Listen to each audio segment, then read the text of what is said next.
Hello everyone, आज हम एक बहुत ही इम्पॉर्टेंट टॉपिक को डिस्कस करने वाले हैं जो ना सिर्फ साइंस की बुनियाद है बल्कि आपके बायोलॉजी एग्जाम्स के लिए भी एब्सोल्युटली क्रूशल है, दिस साइंटिफिक मेथड। चलिए देखते हैं कि ये है क्या। तो ये है हमारा आज का प्लान। हम साइंटिफिक मेथड के हर स्टेप को एक एक करके समझेंगे, शुरू से आखिर तक, और एंड में एक छोटा सा रिव्यू भी होगा ताकि सब कुछ अच्छे से याद हो जाए।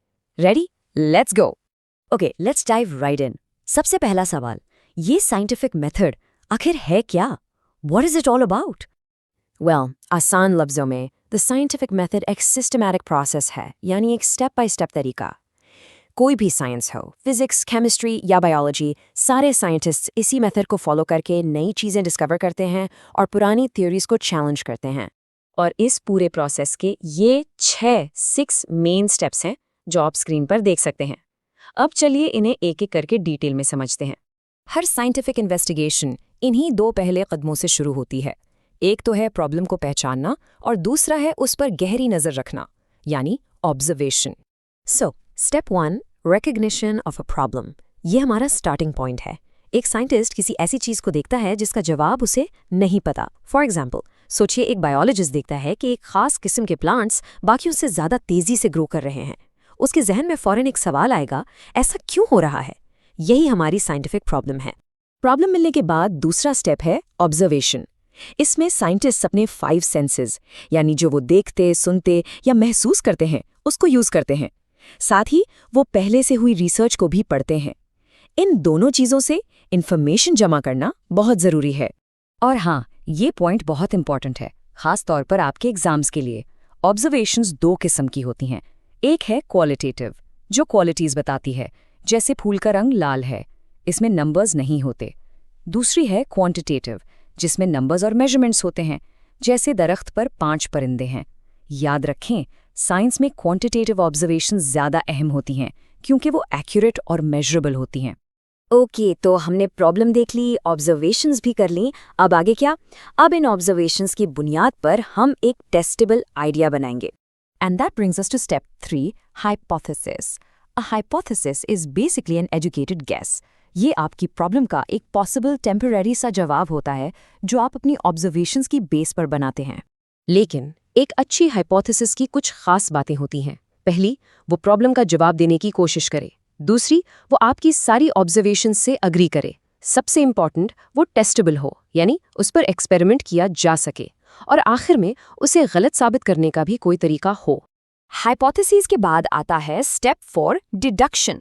डिडक्शन बेसिकली वो लॉजिकल प्रेडिक्शंस हैं जो आप अपनी हाइपोथेसिस से निकालते हैं।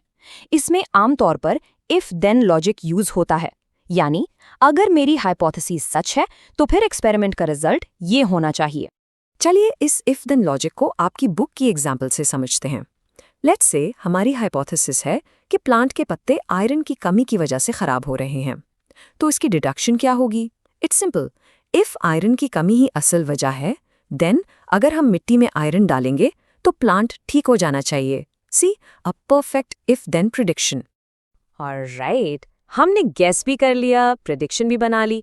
अब वक्त है असल काम का, यानी अपनी हाइपोथेसिस को टेस्ट करने का। So step 5 is experiments. यहाँ साइंटिस्ट एक्सपेरिमेंट्स डिजाइन करते हैं ताकि वो ये देख सकें कि उनकी प्रिडिक्शंस, यानी उनकी डिडक्शंस, रियल वर्ल्ड में सही साबित होती हैं या नहीं। एक अच्छा एक्सपेरिमेंट आपकी हाइपोथेसिस को सपोर्ट कर सकता है और दूसरी गलत हाइपोथेसिस को रूल आउट कर सकता है। यूजुअली एक्सपेरिमेंट्स में 2 ग्रुप्स बनाए जाते हैं। एक होता है एक्सपेरिमेंटल ग्रुप। ये वो ग्रुप है जिस पर हम कोई चीज़ यानी वेरिएबल टेस्ट कर रहे हैं, और दूसरा होता है कंट्रोल ग्रुप। इस ग्रुप को वो वेरिएबल नहीं दिया जाता। कंट्रोल ग्रुप एक बेसलाइन की तरह काम करता है ताकि हम दोनों के रिजल्ट्स को कंपेयर कर सकें। फॉर एग्जाम्पल, फोटोसिंथेसिस वाले एक्सपेरिमेंट में एक्सपेरिमेंटल ग्रुप के प्लांट को कार्बन डाइऑक्साइड मिलेगी, जबकि कंट्रोल ग्रुप के प्लांट को नहीं मिलेगी। फिर आप देखेंगे कि क्या फ़र्क आया।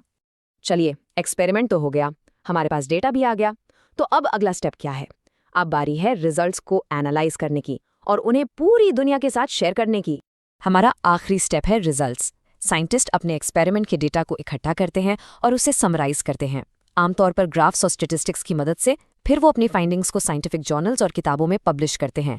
वो इन्हें इंटरनेशनल मीटिंग्स में दूसरे साइंटिस्ट के साथ भी डिस्कस करते हैं। ये इसलिए ज़रूरी है ताकि साइंस आगे बढ़ सके और दूसरे लोग उनके काम को चेक कर सकें। तो हमने सारे स्टेप्स कवर कर लिए हैं। अब चलिए एक छोटा सा क्विज हो जाए। लेट्स सी आपने कितना सीखा है। Okay, first question. What is the main difference between a qualitative and a quantitative observation? याद है? The answer is कि quantitative observations में numbers होते हैं. They are measurable. जबकि qualitative observations सिर्फ qualities describe करती हैं, like color or texture. Question number 2. Which step in the scientific method uses if-then logic to make a prediction? Step है deduction, जिसमें हम कहते हैं if this is true, then this will happen. And the last question. Why is a control group important in an experiment? इसका जवाब ये है कि कंट्रोल ग्रुप हमें एक बेसलाइन देता है फॉर कंपैरिजन। इसके बगैर हमें पता ही नहीं चलेगा कि हमारे रिजल्ट्स उस वेरिएबल की वजह से हैं जिसे हम टेस्ट कर रहे थे या किसी और चीज़ की वजह से। और आखिर में ये समरी टेबल आपकी क्विक रिवीजन के लिए है। इन सब की टर्म्स को ज़रूर याद रखिएगा। Observation, hypothesis, deduction, experiment, experimental group and control group. ये आपके एग्जाम्स के लिए बहुत हेल्पफुल होगा। इस एक्सप्लेनर को एंड करने से पहले मैं आपके लिए एक सवाल छोड़ रहा हूँ। ज़रा सोचिए, आपकी डेली लाइफ में ऐसी कौन सी प्रॉब्लम है जिसे आप इन साइंटिफिक स्टेप्स को यूज़ करके सॉल्व करने की कोशिश कर सकते हैं। Think about it. मिलते हैं नेक्स्ट टाइम।